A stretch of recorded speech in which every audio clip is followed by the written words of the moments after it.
There's something in a mountain that settles deep in your bones.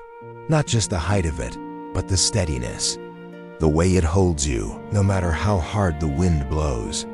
For the Waltons, Walton's Mountain wasn't scenery, it was sanctuary. A place where worries, no matter how heavy, somehow felt manageable. Until the war came. World War II didn't just happen overseas. It walked right into their kitchen, into their letters, into their silences. Separation became the new normal. And waiting, that slow, hollow ache, became the hardest kind of work. Olivia Walton couldn't sleep. Not really, not anymore. Her boy, John Boy, was missing in action. Somewhere over Europe. No word, no confirmation. Just that awful, suspended silence. John would lie beside her, hand resting gently on her back, trying to offer comfort without pretending he had answers he didn't. Morning would come and he'd suggest, voice quiet but firm, "Let's go to Richmond. Let's see the Red Cross. Maybe. Just maybe."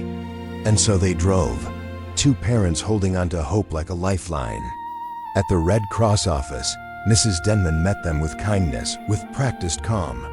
She couldn't promise anything, only that they'd keep searching. Every name mattered. Every family mattered. But kindness doesn't fill the silence.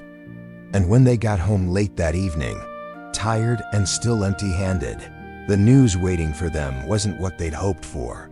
A call from Washington, not the military. A publisher, Paul Henshaw. He wanted to publish John Boy's new manuscript, G.I. Journal, raw, honest pages written in the trenches, under fire, in between missions. He asked for their signature. A release. Olivia's face tightened.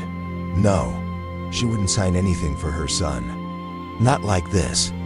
Not while he was out there, lost, maybe hurt, maybe worse.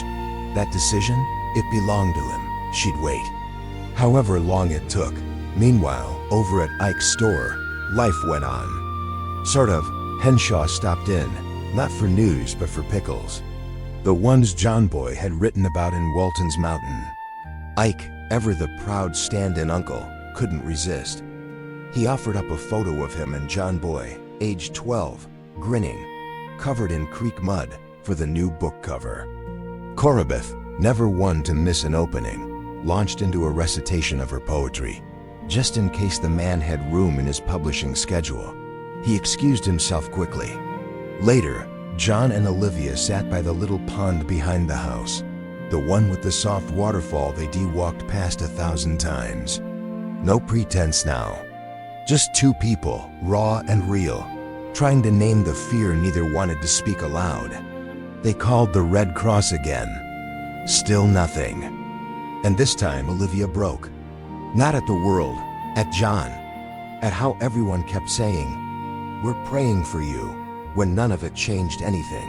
Her voice cracked, her anger flared. Until she saw his face, saw the grief he'd been carrying, quiet and heavy, just like hers. And then, they just held each other. No words needed, just breath, just presence. "We're still here, together." John made a promise then. "We'll go back. Every week. Until we know."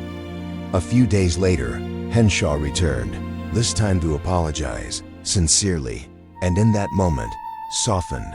Hopeful, John and Olivia agreed. "Yes, we'll sign." But then he laid out the plan. They'd market the book as written by a soldier missing in action. They wanted Life or Look magazine to run a feature. Photos of the Walton family, their sacrifice, their quiet patriotism. A story, a package. Suddenly, it didn't feel like honoring John Boy anymore. It felt like using him. They looked at each other and said no. Again.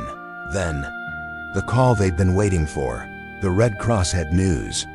John Boy had made it back to London from Sicily, but then went up as an observer on a bombing run over Belgium. The plane was hit. Went down over occupied territory. No confirmation. Crash?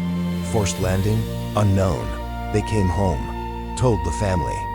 And then, Jason handed John a small battered package from the post office. From the publisher. Inside, John Boy's original, handwritten manuscript. His typewriter had been destroyed in Tunisia, so he'd written it longhand, in pencil, in the margins of old notebooks.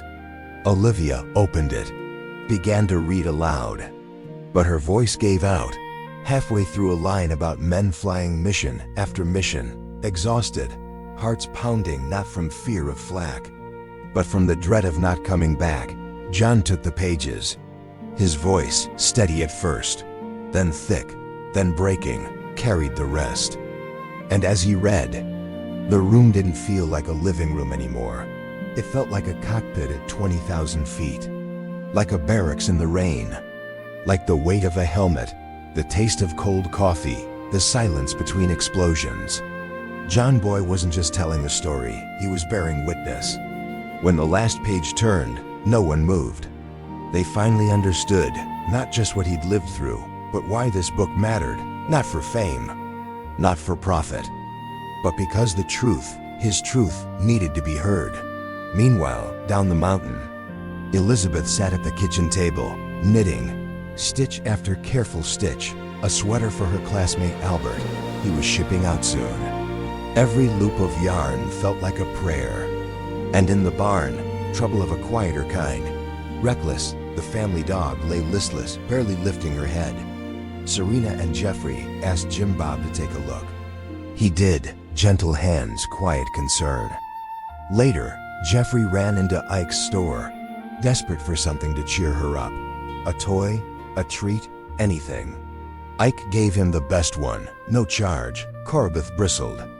If only Amy had such generosity modeled. Ben and Elizabeth arrived for wool, Elizabeth still knitting, still hoping. Ike pulled Ben aside, voice uncharacteristically vulnerable. Do you think I've been a real father to Amy? Ben, ever practical, thought it was nonsense. You're doing fine, Ike. But the truth was heavier than any of them knew. The vet confirmed it. Reckless was old. Her time had come. Ben and Mary Ellen broke the news to Jeffrey. He didn't cry, not yet. Just went very still, like the world had tilted. Later, Ben found him sitting by the dog, whispering. Jeffrey looked up, eyes burning. You knew, you all knew, and you didn't tell me. Betrayal. Raw and real.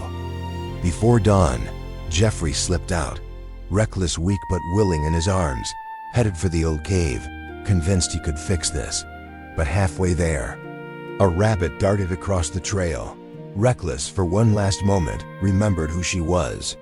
She leapt, chased, disappeared into the woods. They searched for hours, found her in a ravine, peaceful, gone. Jeffrey crumpled. This wasn't just a pet. It was his first real love, his first loss. And in that moment, mud on his knees, tears on his face, Ben sat beside him and said the only thing that mattered, she died happy, Jeffrey, chasing something she loved. That's how she'd want to go. No platitudes, no hurry, just truth, tender and true. Because that's what Walton's Mountain taught you, that grief and hope live in the same house. That waiting is its own kind of courage. And that sometimes, the most important thing you can do for someone you love is simply bear witness. Good night, John Boy. Good night, Mama.